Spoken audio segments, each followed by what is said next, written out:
Hi, everybody. Dan Illman, Mike Beer for Kentucky Derby Prep Recap, taking a look back at the Grade 1 Curlin, Florida Derby. Tested at Gulfstream Park on March the 28th.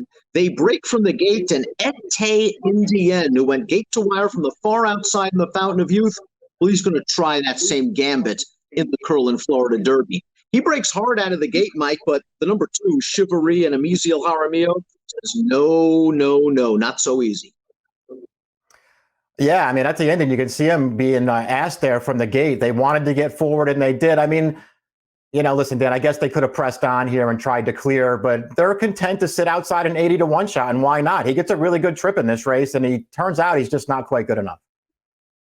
Now, supposedly he was banged around in this race, came back with scrapes all over his legs, but he's unable to make the lead. He is sitting off Shivery at 80-1, who didn't run to his odds. 'Tis the law, the number 7 in this race. The favorite, the winner of the Champagne, just works out a beautiful trip. Manny Franco made sure to get him off the rail going into the first turn and in the clear. And from here, it's just a beautiful trip tracking the pace.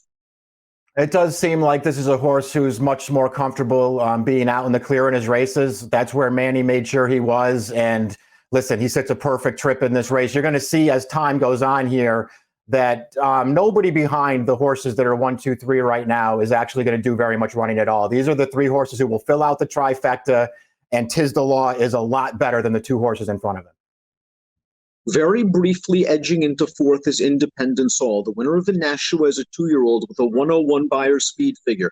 For a second, it looks like Independent Soul right here is going to fire, and he just flattens out very badly. I'm not sure if it was the distance or if he was exposed as not a Grade 1 horse. Yeah, I mean, maybe a little bit of both. I don't know if I want to give up on him just yet, but he certainly doesn't look like he wants to go this far at this stage of the game. You're right, Dan. He was chasing there through the second turn like he might be a factor. Never got close to 'Tis the Law, and he gets very tired in the stretch to finish a very disappointing 5th. The only horse really making up any sort of ground in the lane is the gray in 4th. That's Governor Morris, who came from out of it. This was kind of a class test for him in his second start as a 3-year-old. He was second in the Claiborne Breeders' Futurity, Grade 1 at Keeneland at 2. He was wide. He tried to get into it. He never threatened, but at least he was making up a little bit of ground. I guess you could continue on with him if you're Todd Pletcher. Yeah, I mean, we'll see what happens. He didn't run great in this race, but it wasn't a total disaster. I think when you go back and watch his trip entirely, it just felt like he could never really get in the position he wanted to get to. And I think that's because he didn't have enough speed to get there. He spent a lot of time in between horses and behind horses. Once he finally got clear on the second turn, he made a little bit of a run. It wasn't a terrible performance, Dan, but he's going to have to do better than that. And I still think that he can. He seems like a horse with some potential.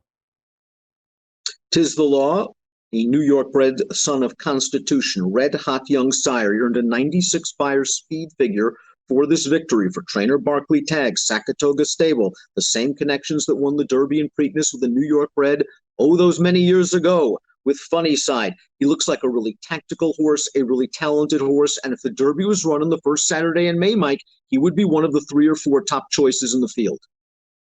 I definitely would. I feel like with the Derby being moved this year, it maybe works against him more than anybody else, Dan. He's in good form right now, and he's just a really hard horse to knock. Listen, I can't say that I loved this performance from him, but he did what he was supposed to do. He won very easily at the end. I kind of wanted to see him maybe finish a little stronger, even though he was going away from that field at the end. I didn't think he was, super full of run at the end of the race, and that concerns me as the distances get longer.